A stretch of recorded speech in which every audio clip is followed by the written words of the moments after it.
Amy, I'm so glad that we were able to catch up on this because when we were talking, you said something and I told you, don't tell me this. I want to hit record on this.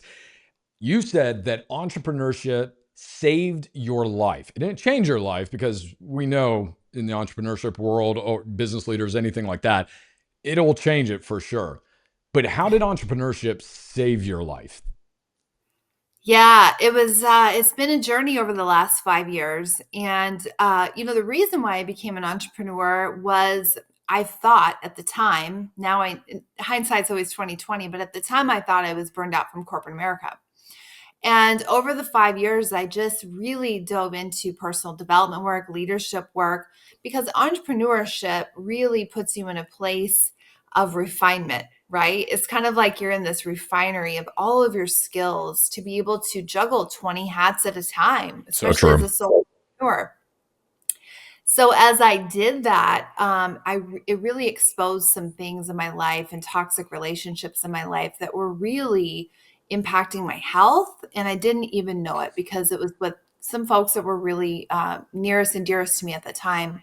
And it's just one of those things, though, that if I didn't go through what I went through, I would have put up with things that perhaps could have really caused some major health issues long term. And so that's why I say it saved my life. And it's Mm. also given me these skills where I've helped a lot of other leaders, especially women, overcome adverse situations. So in the process became a trauma and resiliency coach, and there's great purpose behind all of that, and that's the part that really saved me. The thing that is so interesting about you, what you've said, as I work with, it definitely happens with entrepreneurs and business owners. There is this loneliness that happens when people transition into that role. They say heavy lies the crown. When you Mm, are the top dog in leadership, it's mhm. lonely. I think about, I love that movie, Saving Private Ryan, one of my favorites. And there's this moment where they're after the initial battle and everything, when they're trudging through the countryside. There's no attack happening at this time, but it's been a rough go. The guys don't, on Tom Hanks's team, his soldiers, they don't understand like why are we doing all this? For one guy, like they're questioning the mission, and they're just complaining and complaining, and he's just not saying anything, because he's Mhm. top dog right then. In that scenario, he's top dog. And they're like, "What, Captain, like why don't you ever whine? Why don't you ever complain?" And he just said, "It's not my job to complain to you guys, right? Your job is you complain to me, and then I complain to the people above me, but I don't complain to you." And I think that's a huge contributing factor a lot of times. And when you are the top dog in a business, or you're a Mhm. solo entrepreneur, whatever the case is, there isn't anybody for you to go to. And I think that's a big contributing factor in this loneliness that happens. And I think that's why it's so important to seek out people in similar positions, or with like-minded mentalities around that, because we need each other. So you are a resiliency coach. I got a couple of things I want to talk to you about. Let's Tell me a little bit about the five cornerstones of resiliency, because you said something when we were chatting earlier, and hopefully I'm not stealing your thunder here too much, but you said that resiliency is not grit. And Yeah. grit is, you can't see it exactly, but behind me, what Angela Duckworth, whatever, right there. The book's right there. It's one of my favorite books, Yeah. in that category. So explain that to me. What does that mean? Because they do sound similar. Right. Yeah. Well, and I think a lot of people think, well, I'm resilient. I'm a high achiever. I'm a driver. And our personalities, if anyone has taken your score recently, Right. we're usually high D's, right? We're visionaries. We're driving, ambitious people where we just inherently are motivated to go do big things. That's great. And sometimes it can be, sometimes there's other things that go along with that are motivating you to keep going and keep, it's this mentality of fight, right? Grit is, I got to fight it out. Right. The problem with that in your body, and just how we respond to that and how our stress responses work is that you can end up being such a high achieving worldly successful person, yet in burnout because you haven't built the ability to stay regulated in your energy, or even maybe even in emotions, right? And Mm. so if we're all about grit and push, push, push, push, push, we're actually not resilient. We're just in fight or flight mode and going as long on that trail as we possibly can. Okay. But if we are resilient, right, we are very well rounded and are able to, push the pedal forward. And the five cornerstones that I talk about are courage, commitment, compassion, connection, and all of it leads to confidence. Competence. Okay. Confidence. Oh, confidence. Okay. I thought you said competence. That's really powerful. I like that. And of course, everybody loves a list that starts with the same letter. It's easy to remember. So walk me through somebody who's been in a high stress situation for a long period of time. Yeah. They, high pressure situations, whether they're in leadership. I've worked with military leaders. I've worked with professional sports Yeah. athletes. I've worked with business owners. I've been across the spectrum. I've worked with college students who are freaking out about, getting the best grades for finals because they need it for the jobs that they're going to get. So it's like, those are the people that tend to find their way, in my world. And I think they all can relate to that. So can you walk us through a little bit, what that journey looks like, how, a mini coaching session, I guess you could say, on how you would guide them through those 5 C's? Because it seemed like you said there's a little bit of an order to it. Yeah, for sure. So a lot of times, so people come into my world when something isn't working, right? Okay. I'm the breakthrough coach. So it's like something in your career isn't working. Maybe you had job loss, maybe you're in midlife going like, wow, I'm just not fulfilled. I've done all the things. I sold my company for equity. Like, you know what I mean? Like I did all of the things and I'm still not feeling aligned. A Mm, lot of people go through that. Um, might be your health. You might be coming out of, I've coached a few people through, like they're high performers, they're high achievers, but they're coming out of things like emotional abuse or divorce from very toxic situations. That plays into them asking themselves, God, I used to have this identity and now I'm like in this identity loss stage. Like where am I going? Right. Or it may be, something in their life where they just financially, they're just like, hey, I got to get to the next level. I don't know how to get there. I feel a block, right? Whatever that is, it really calls them forward into saying, I've got to do something different. I can't just grit it out. I can't just keep mm. white knuckling life and pushing through. The pushing is not doing anything. What am I doing? So that's Quick where we flip. question before you Yeah. before you go through this. I'm just curious. Yeah. Do you tend to go through? Do you tend to notice if there's that mentality of I have to grit it out? Is there a skew across the genders with men and women? Like, do you see like men adopt that mentality a little bit more, or women do, or women come at it from a different perspective? I'm just curious if it manifests itself a little differently. I would say the driver personality is the driver personality. Okay, Obviously, men and women show up a little bit differently. We have different styles. right. Um, Men, oftentimes, what I see in with them is that it really has to hit them financially for them to really like want to make a change, or That's maybe they had interesting. Okay, yeah, or a significant loss of some kind. Oftentimes, though, it's like "God, I just or my kids or like something really, it's got to be pretty detrimental. okay, Otherwise, they that's interesting. train through society to just kind of keep stuff in. Unfortunately, we do that to our men and our boys, and it's horrible, I think. That was one of the things I But was wondering when I asked you. Okay, yeah, and so I mean that's real, right? I mean, I'm sure you might relate to that. absolutely. Mhm. Yeah. Yeah, and then women, yeah, I'm a mom of 2. I oftentimes talk about motherhood, so I attract a lot of women who have been through that life phase where it's like, okay, like I went from having an amazing career, maybe I still have an amazing career, but now I also want the family, and so I'm adding on to my life. And how in the world can I do it? Right? And so we're going through those kind of things. And to your original question, you were wondering about how they show up, how they present themselves. Yeah. Yes. Yeah. So I think it's the commonality there is that this individual, no matter the gender, is showing up after a big life event feeling some sort of big transition. Maybe it's trauma related. Maybe they're in some sort of big life transition, right? Mm, Their identity is shifting for one reason or another. okay. Um, and so it's very much hitting them at the core where they're questioning a lot of things. So something that's really interesting, I think, about what you said, and obviously we're painting with broad strokes here, right? Because, Yeah. men and women, masculine, feminine, energy, like all that stuff can display differently. Yep.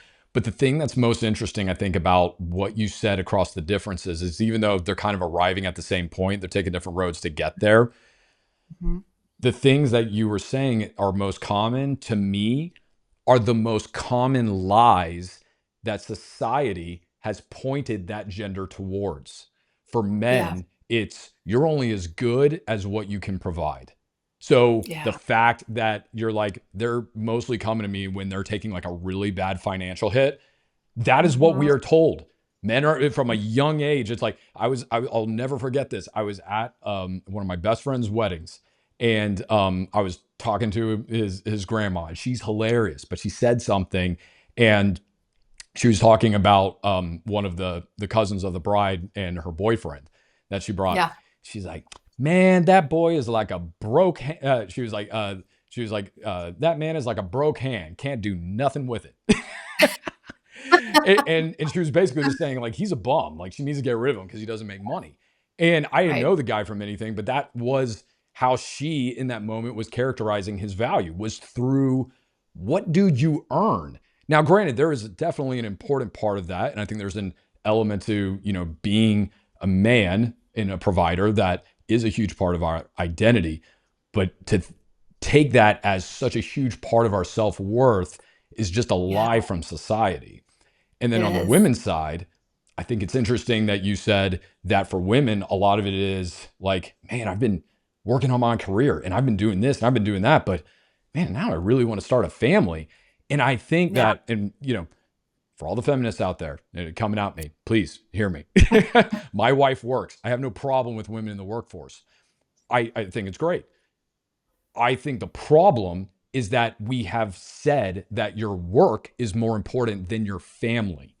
And Yes. that, to me, is one of the biggest lies that capitalism has ever brought up because Yeah. it's terrible. So I just find that fascinating to me. It's like when I'm working with a lot of women in the same situation, they're like, I'm 33. I would love to start a family, but I have like no social connections to men at all because all I've been doing is grinding, because that's what Yeah. I was told to do. Get all the grades, Yeah. and I'm supposed to climb the corporate ladder and blah blah blah. And I put off Yeah. my life, and now it's like, oh gosh, I'm 33. So Yeah. it's I just think it's fascinating because I think those are two of the biggest lies that would be gender focused, I guess you could say. And I know we're painting with broad strokes, and people are going to deal with multiple different elements to it, but that was such a cool Yeah. insight that you brought. Well, and I'm just going to go spiritual real quick. Please do. No, because my journey was through all this stuff I just mentioned, but I will say that it was really this growth vertically Mm, of seeing my worth, seeing what was I was really meant to align with and not put up with anymore, right? Seeing that was like, "Oh, I shouldn't be doing all the things, you know. mm. Well, now I am. I'm stepping into single motherhood, but uh, but here we are. But when we start to see, and all of my clients have gone through this journey, when I coach them, what's so interesting, and this is how I and I'm a God girl, like it is Amen. all about, yeah, it is all about bringing people back into center with their identity in him. And Mm. it's like he holds them there for a little bit, and that's where the peace comes from. And that's from the, hey, it's okay to take a breath. It's okay to, just have that time where you're not just grinding it out all the time. You are worth more than your achievements, and your worth is not wrapped up in the title, the paycheck, or any of that stuff. Oh, it's so. There is one thing I'm constantly reiterating to people because one of the things that I do as we walk through this process with Life Builder is I force people to take a very honest look at their money. And there's a lot of Mm, surprises that normally happens when you go through that. And I always reiterate to people that no matter what, whether you find out something good, or because sometimes it's good. Sometimes they're like, man, I thought my net worth was a lot lower than this. It's higher. That's great. But I always Yeah. reiterate to people that your net worth is not your self worth. And that's Yeah. incredibly important to know. And I think it's more important for men to know that for spiritual reasons, right? Yeah. For everybody, it gives a lot of reiteration to the fact that your value as a person has nothing to do with what is in your bank account. Nothing. Yeah. So Yeah. that's important. And so, yeah, totally. So when we help people really shift out of that, the major shift is getting into back into impact. Yeah. Not no longer in fear and anxiety of, oh my gosh, I gotta do this, I just hit 50K months, I gotta go more, right? It's like really stepping back and saying, no, wait a minute. How am I impacting the world? Like, what am I doing? And maybe you're aligned to God. Like, maybe it's all about like kingdom led business. I don't, you might align to that. It's like, how many souls are you saving? Like Hmm. there's different metrics where if you flip it, you get to see the ripple that you matter. There's great purpose in all the things you experience in life, even the icky stuff.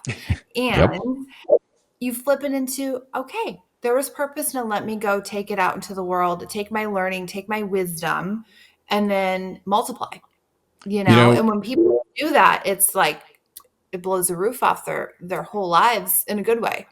no. So this is, I don't think this is a reach off your point, but it might be a little interesting. For me, I was recently, a couple months ago, me and my wife, we were really actually impacted. We're not big foodies or nutritionists or anything like that. We try to stay healthy and exercise and do some basics, but we really hadn't paid too much attention like to the detail of like nutrition and things. And I Mm, do love to grill, but I'm not a big like meal prep guy or like doing different things like that.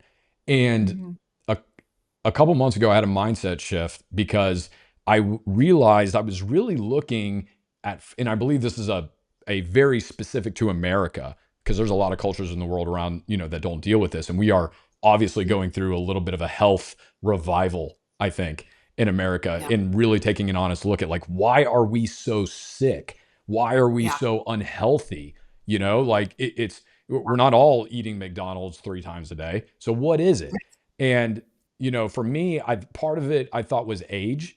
But then when I really started looking at it, I was just like, why do I have a problem making food for my family? Why does my wife have the exact same? Why do we view one of the most essential things to life, eating, mhm, as mhm, something that is beneath us?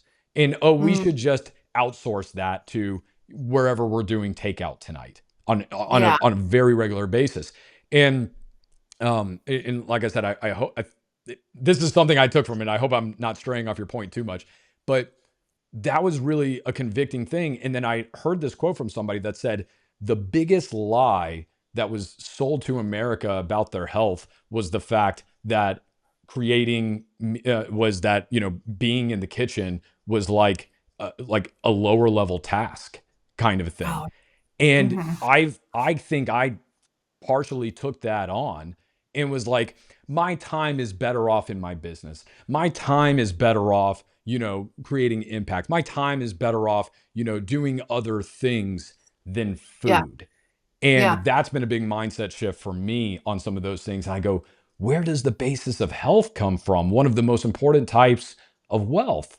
It comes from yeah, what we eat. And then yeah, when I do make food now, I'm like, man, it actually tastes really good. And then there's pride that's involved in that. And until my kids yeah, spit it out because they're young and they don't, if it's not dino chicken nuggets, it's like, yeah, well, yeah, yeah. whatever. So anyway, I hope I I didn't stray off your point too much. Sorry, well, but that was just a weird takeaway that I had from that. It made me think about that.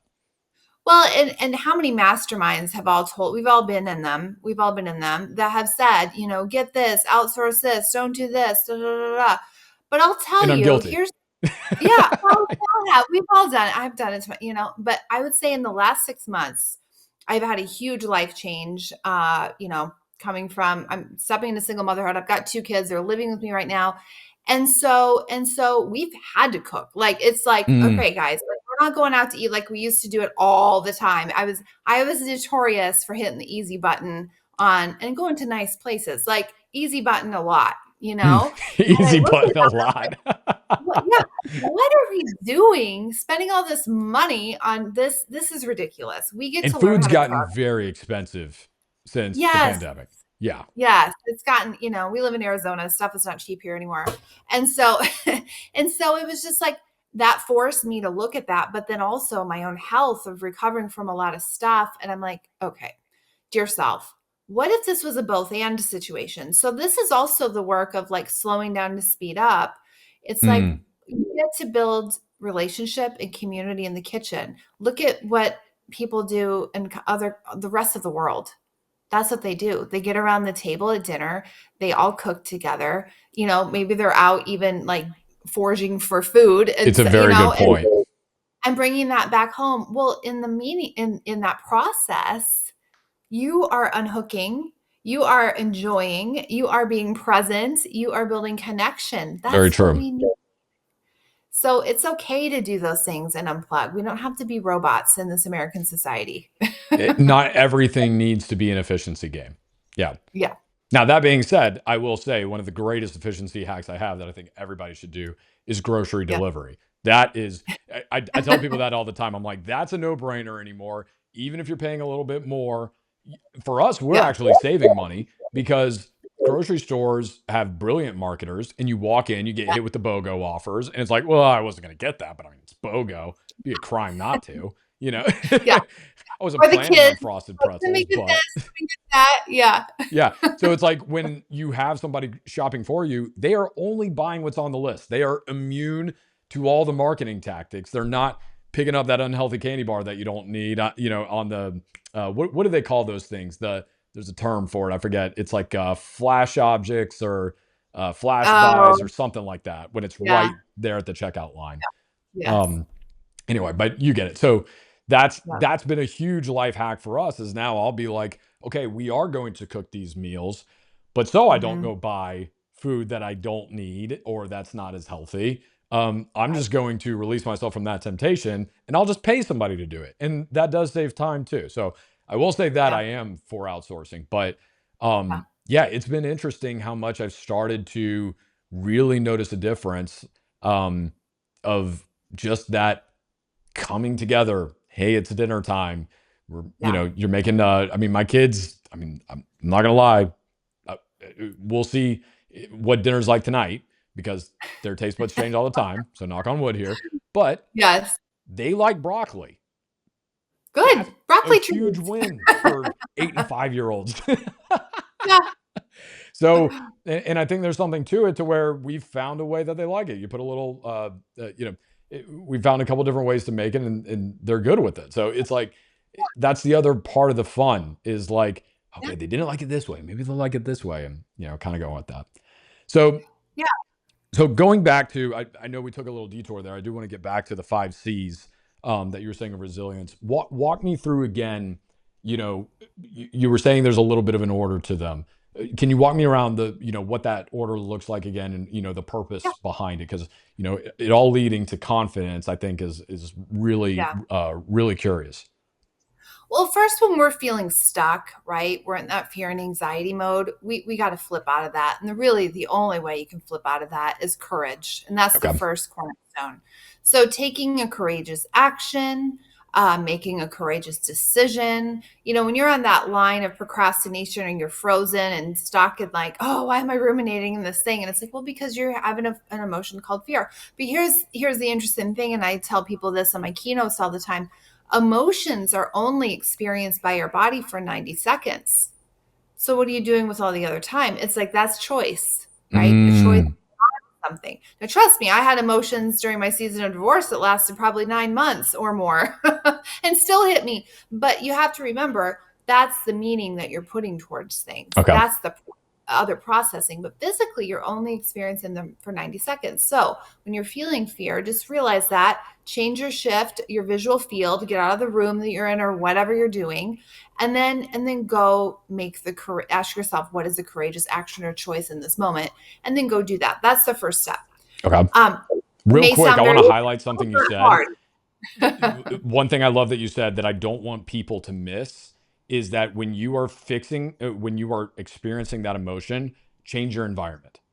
So Yeah, even if you need to step outside, go for a walk for 5 minutes, that is one of the fastest, most powerful things. I was actually just talking to a coach that I have that I yeah. work with about this. It was in a slightly different context, but it's the Mhm. same thing. When you are trying to think differently, Yeah, one of the easiest things to do to enable that to happen is to change your environment. This is yeah, why, I used to work, with leadership teams of Fortune 500 companies. None of yeah. them, when they're doing strategic planning for the year, do them at their corporate headquarters. They all Right. go somewhere on retreats. Why? They are Mhm. trying to think differently. They're trying to break limiting beliefs. They're trying to plan for the future. It's a lot Mhm. of mental games there. That's why they go somewhere they normally wouldn't be. I love how it applies even in the micro. You're having a moment, you are experiencing fear. Get out of whatever room you're in, go find some Yep. sunshine if you're lucky enough to have a sunny day, or just go somewhere else and then just shift away from that. So I just wanted to highlight that. I thought that was such a good tip. Yeah, thank you. Well, and yeah, and that's because of how our nervous systems work, right? You got to shift it. Then commit. And if you, a lot of people don't have personal visions. I know people have become very reactive to life. But and this Oh, is this is totally agreed. another way. Yeah, the entrepreneurs have forced me to have a vision. At that point, I was like, "What's a vision? What does that mean?" Oh, it means I actually have to know what I want to create. Okay, got it. But you are, life comes from you. Life does not happen to you. So you are the source of life and that your reality that you're creating. And so you've got to have a vision, but it comes with commitment. So if you're noticing that that's hard, there could be a commitment issue of some Hmm. kind, right? And then followed by compassion and connection. And I think those two are hand in hand. Obviously, we have to have Okay. self compassion. We have to know that we're worthy of doing these amazing things and going to the next level. But we also have to lead with compassion and slow down. And it's not always about Absolutely. a that forms connection, right? Your vulnerability as a leader will form connection, and that only furthers the psychological safety and trust of your organization, your culture.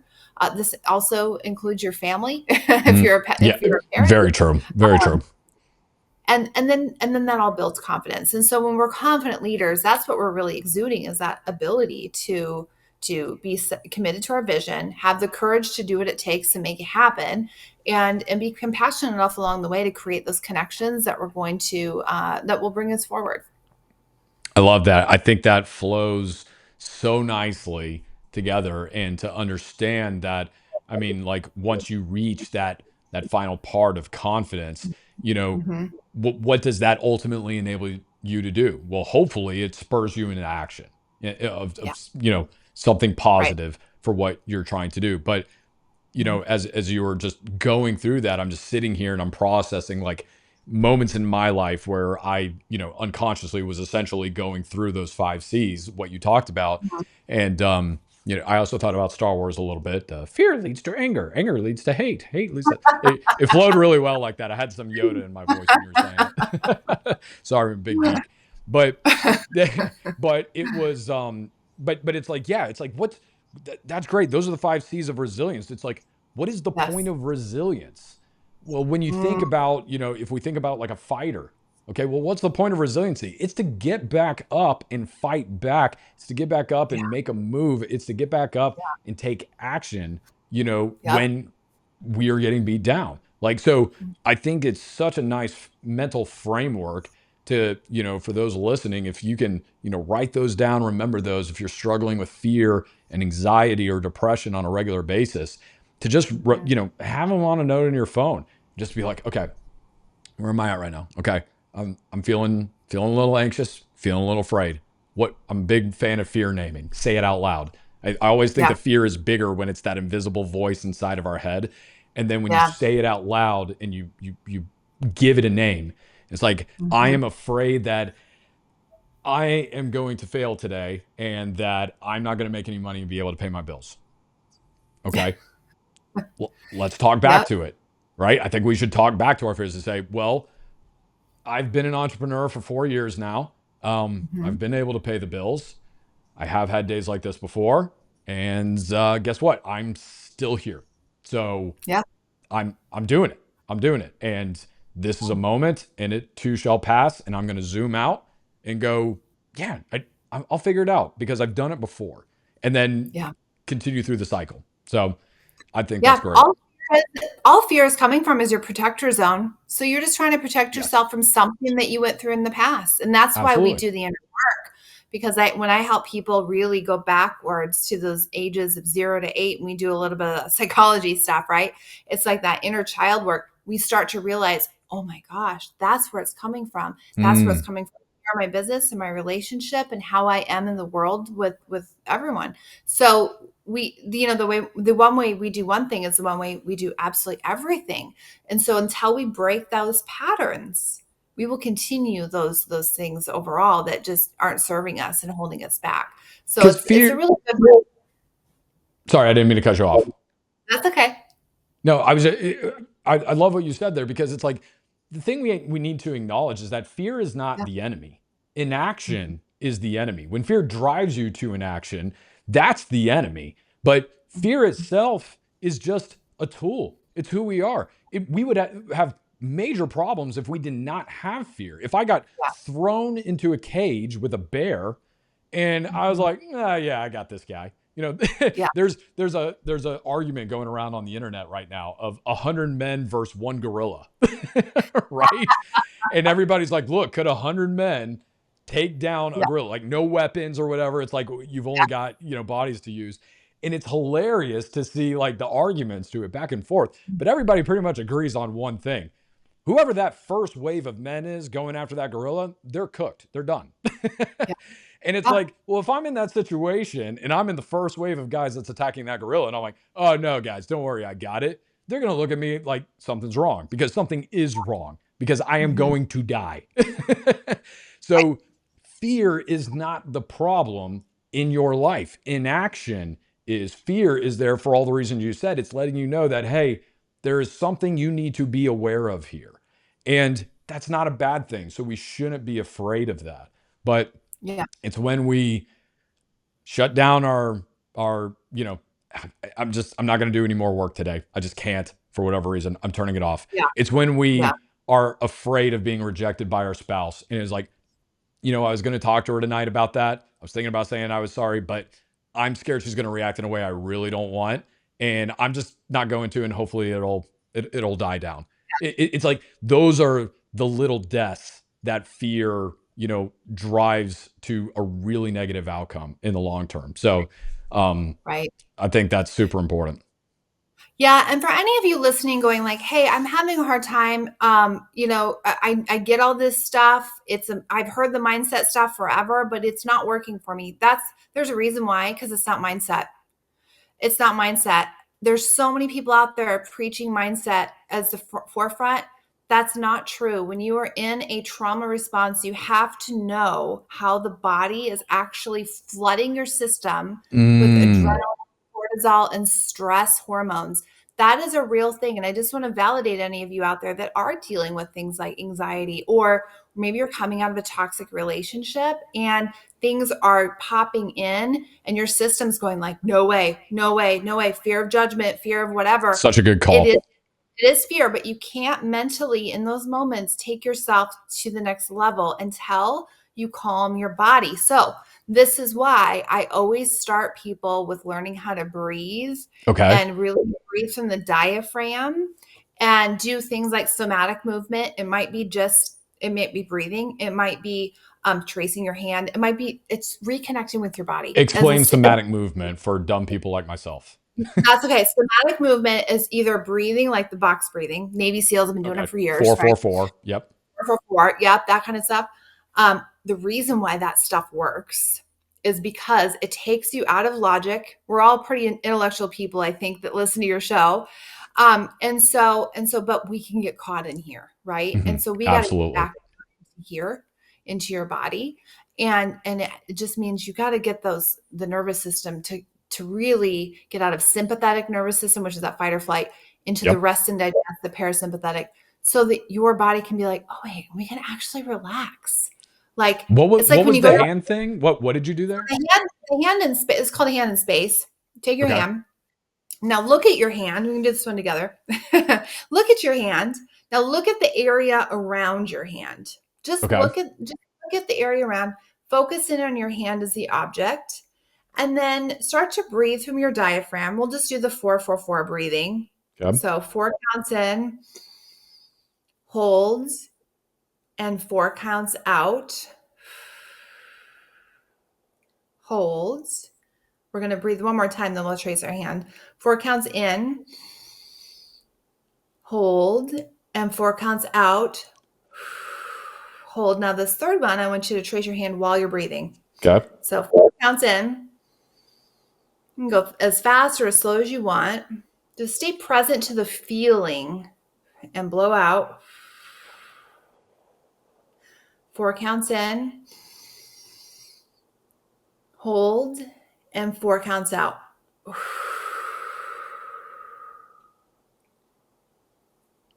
Now, we didn't really ground before we did this, but if we did, Okay. you would have had a minute to think about how you felt in that moment. Now, how do you feel now after just tracing? Like, what did it feel like to trace your hand? I seriously almost forgot even what we were talking about. Like I was so like I was I'm glad you kept Yeah, going after this. I was like, okay, what was the point of this exercise? I forgot. I mean, I'm super calm. Like, yeah, it's crazy yeah, because you're uh I mean, honestly, the last time I felt like that in such a crazy switch is when I do Legos with my son. I did Legos as a young kid, got away from it for years. My son came, I was like, great, he's old enough I can do Legos.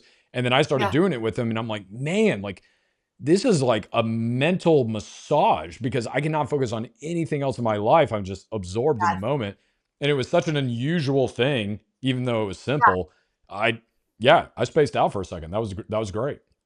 totally. So like, if you do, imagine doing that a few times a day, just little breaks, or there's a million exercises I Okay. teach people to do, but it's that tracing because it's bringing your brain back into your body, going like, oh, that feels, oh, sensation. Okay, that feels nice. Okay, oh, we're good here. Like we're good. Like we Mm, don't have to worry about the chaotic world around us or all the crap we're dealing with, right? All the things. We just gotta like just be here.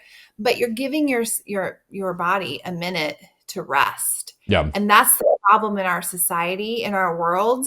And we wonder why burnouts is such a high rate and stress. It's because we're going at such a rapid rate all the time. We're not living. We're not living. So we have to do some of these intentional things to get us back. I love that so much, and I love the fact that you validated the reality. So there was a book that came out recently called the Five Types of Wealth, and Mm, I have a big disagreement with it because it's fine. You know, I'm being a little nitpicky, but I have my own framework called the Four Types of Wealth. And my yeah. framework is the four types. It's I call it the true wealth circle. And the true wealth circle is the balance of the four types of wealth, which is time, Hmm. financial, health, and social. So, Hmm. and then spiritual wealth is not its own type of wealth. It's not the fifth type. Spiritual wealth is a part of the four types of wealth. You can't separate that. So, Hmm. in this book, The Fifth Types of Wealth, they make the distinction between health and mental wealth. The Yeah. reason that I think that's a mistake that a lot of people make is for the reason that we just talked about. You acknowledged and said, hey, for people out there dealing with anxiety, depression, different things like that, maybe you get really angry at stuff, whatever the case is. It's like, it's not a mindset issue in that exact moment. There is a physical bodily response that is happening that Yeah. needs to be taken care of first before we can get to Hmm. this. Yeah. And that's why I don't view them as separate. I think it's better if we see them as connected.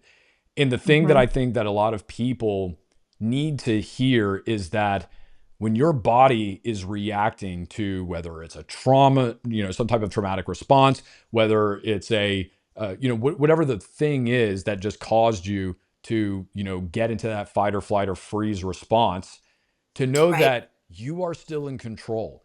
And I Yeah. love little methods like what you just shared with the hand thing, four, Hmm. four, four box breathing. Like she said, for the guys out there, guess what? There's nothing wimpy about this. Navy SEALs use 444 box breathing. They're not Right. wimps. Okay. This stuff is real. It works.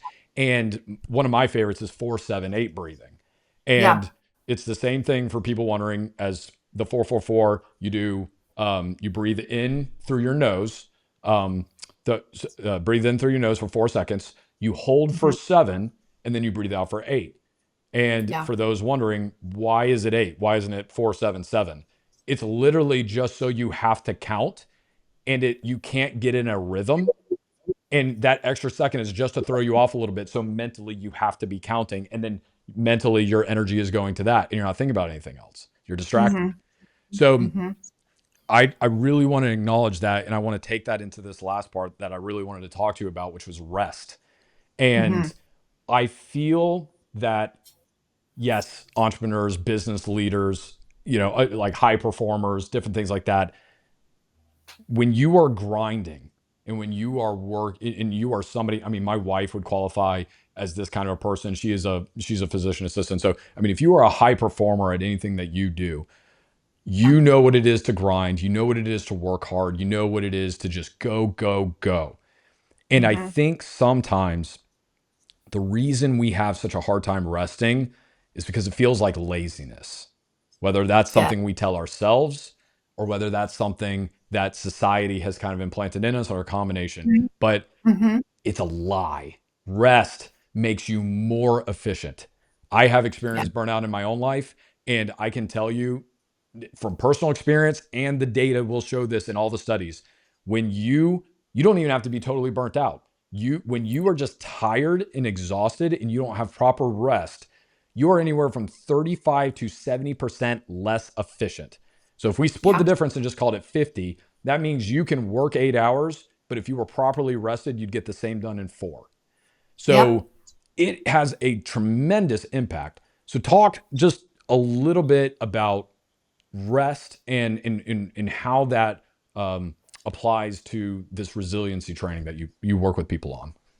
Well, that's why connecting with the body is so important because sometimes as high achievers, I will say oftentimes as high achievers, probably 90% of the time, right? We like to avoid our instinct. It's like we make decisions with a Mm, lot of these internal, that internal knowing, that intuition that we have, right? But when it comes to putting ourselves first, that's an area that I think a lot of us struggle. We put a lot of other people first, we put our teams first, our mhm. company, like we whatever the call of duty requires, right? And it's like, well, actually, we actually have to put the oxygen mask on first. And I used to be so annoyed by that analogy. But it really, after going through a lot of life, it really is true. It's It like, makes sense. yeah, because when your body needs rest, your body needs rest. Like there's no way around it.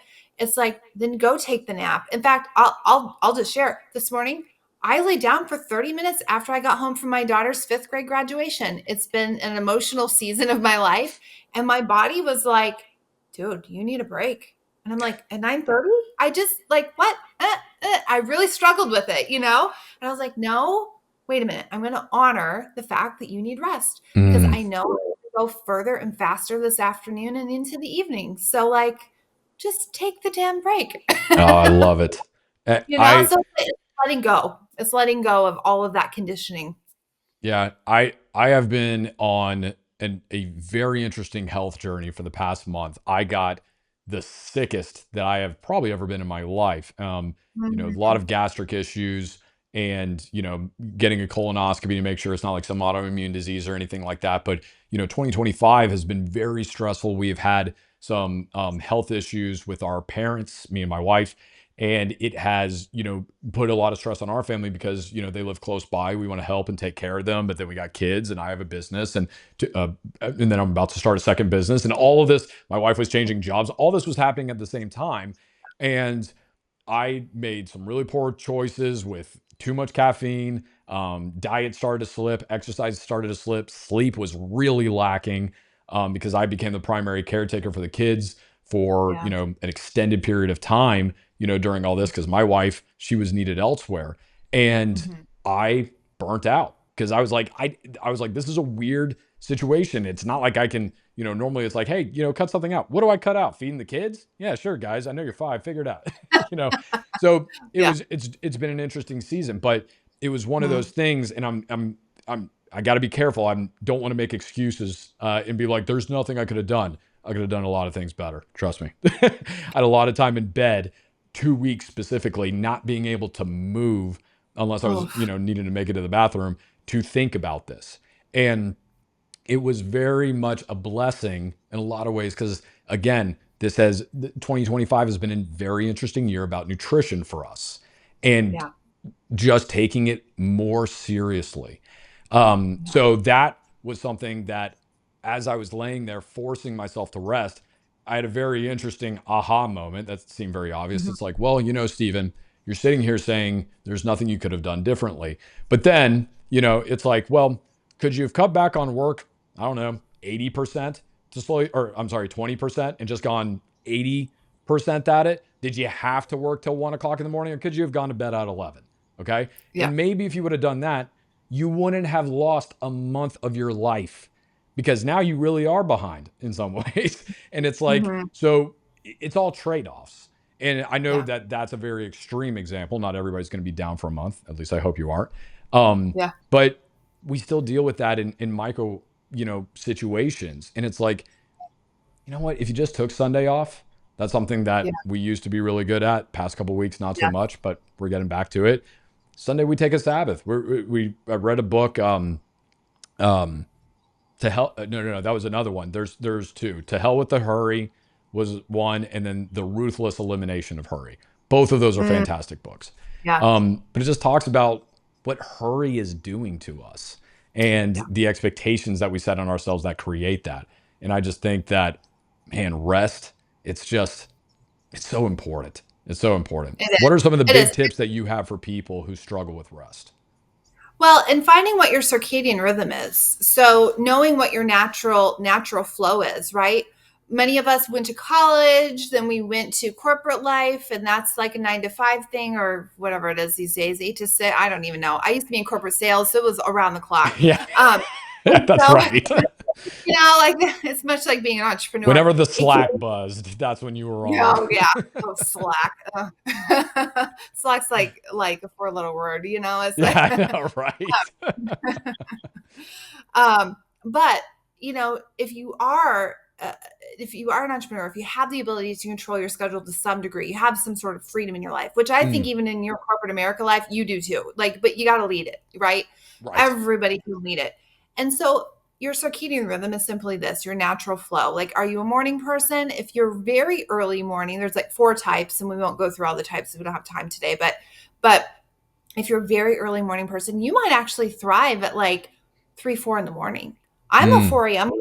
I get up at 4 a.m. consistently. jeez. Yeah. And sometimes 3:30, I just get that creative buzz and I'm like, I gotta go create this. I gotta go do this. I gotta do, and I get all that done before I even take the kids to What school. time do you go But to that, bed? yeah. Oh, like with the kids at like 8 o'clock. Okay. So Okay, like, I was gonna say 3:30. Oh my gosh. but I'm a morning person. I just Okay. thrive then. So I leverage that. That's my leverage point of being to go faster, quicker, smarter. That way I make time in my day to be there to drop the kids off at school, pick them up and be present with them for homework and stuff like that, right? Without hiring a nanny and all the things. So like that's how I do it. But I go to bed at 8, like Right. so it's just I one of have those the things. exact opposite lifestyle. I've always told my wife, I Yeah. said, listen, I'm a diesel engine. Okay. Yeah. I'm going to wake up. I'm not going to remember anything that's going on for the first 30 minutes of the day. But then once the engine gets warmed up, it'll run all day. And I'm Yeah. normally good till And about you're 11 or probably 12 at at night. night. See, I could never do this 11 to 12. I'm like crash out. It's my parents' So fault. My parents to this day will stay up till 11, 12 o'clock at night. Like like that was just kind of how I was raised. So I adopted their rhythm and I've tried to become a morning person. I just can't do it. So, yeah, and that's good. So like leveraging that mm, time when you're really at your highest level. And so during, between the hours of like 10 and 2, a lot of people have those dips. That's a great way to go for the coffee and the cookie. Instead, sustain yourself through movement, go out for a walk, go to the gym. Actually getting movement will bring your energy back. Do some breathing. whatever it is that you like to do, just have rest and recovery times throughout your day. I always suggest to people do three different kinds of breaks: emotional, Okay. physical, spiritual. I like So, that. yeah, emotional could be like journaling.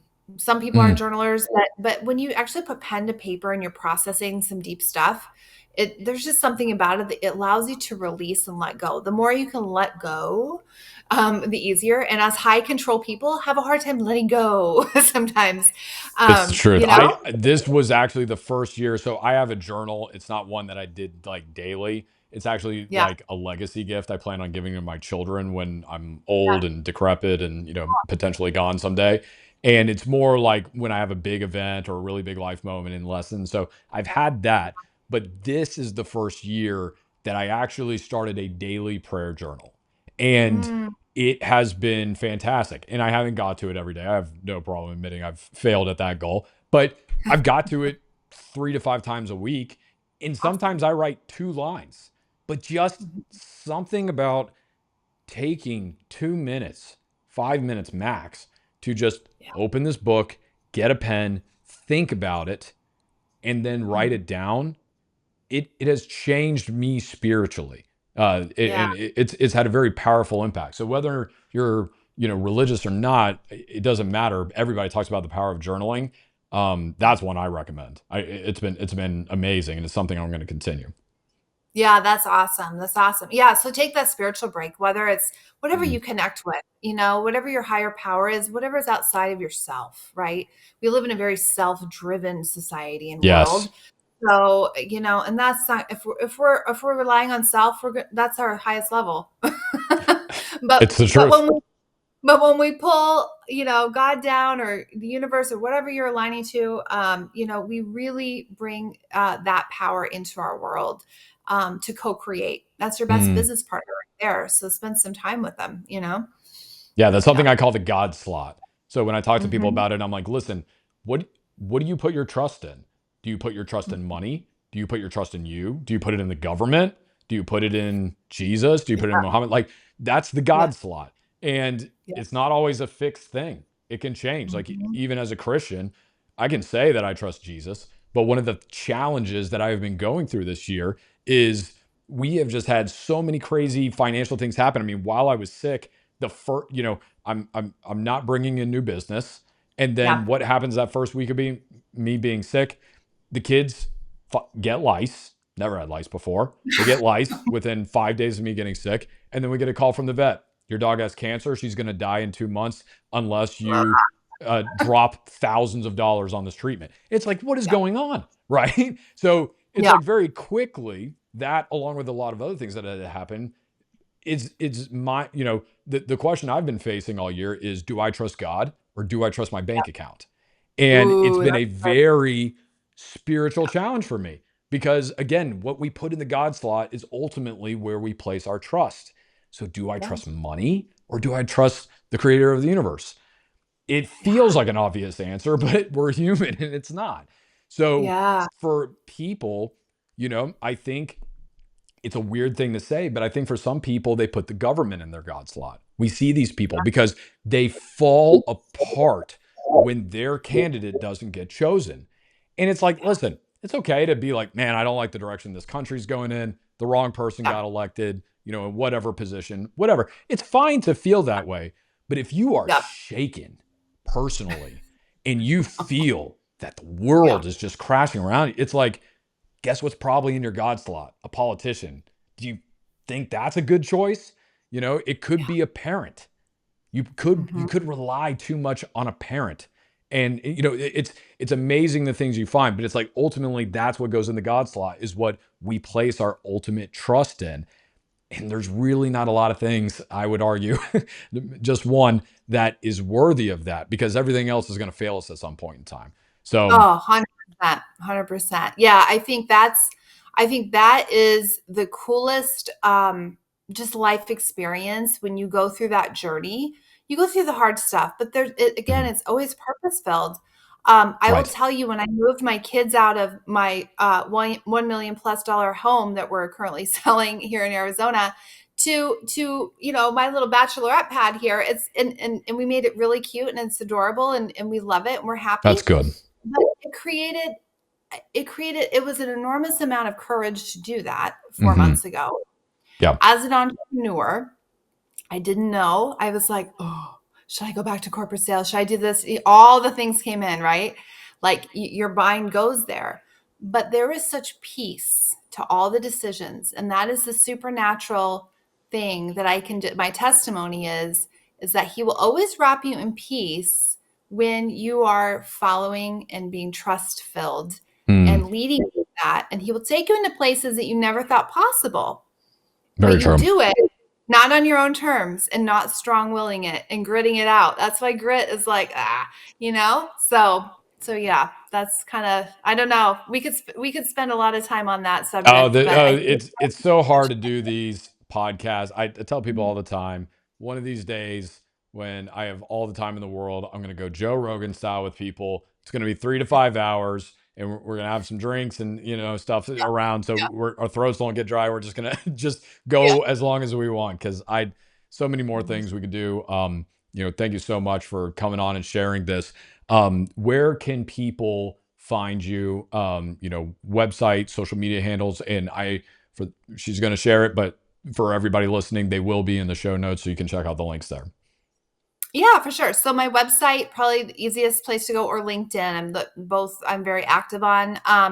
Amy Lee Looper, it's Leigh. So Amy Lee, Leigh Looper.com is the website. And there you'll find a free training on how to eliminate breadwinner burnout. So I go through Oh, that's this awesome. Okay. to help you eliminate that. And that's a free training. And then there's a million things on YouTube I post too. So you can look me up with my Okay. name. Great. I will put all the links in the show notes.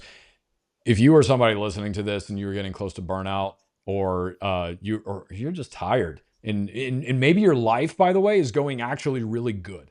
I think that's one Mhm. of the problems, is that a lot of times for high performers, life's actually going great. You're making money, you're going places, you could be doing a lot of stuff with your family, and it's like, hey, like everything's clicking on all cylinders. It's just not sustainable is the problem. So we're not necessarily talking about people who are a mess. A lot of times on the surface, things are going good. But if we did, there's a guy I was talking to, very wealthy individual, and he was working with somebody to do just to figure out like what was going on. He was just like, man, life is going great. We're going around, we're visiting all the kids. I'm coaching on the weekends. My business is taking off. Marriage is fine. Everything was good. Like it seemed like things were fine, but he felt something was wrong. And he worked with somebody and did an assessment. And this is what she came back with. And she told him, she said, well, you're doing a lot of things. It's going great when you do them. 95% of your week when you are awake is about giving to others. It's about Yes. investing in others. Less than 5% of your week, as you have described how your time goes in your calendar, is you investing in you. Whether that was working out or journaling or taking a break or doing a hobby or whatever, that was it. And Mhm. she just goes, you're not filling your own cup. And that's what you feel, right? And if you want to take care of the people around you, if you want to live your best life and you want to be efficient and you want to build something amazing, guess what? You have to work, you have to worry about your own temple. So Yeah. I Yep. thank you so much for doing this. I love the distinction between grit and resiliency. I think that was powerful. Both are important, but understanding the difference between the two, I think, I know it served me, and I hope the people listening have as well. So thank you again so much, Amy, for coming on. This has been a blast. We'll do it again soon.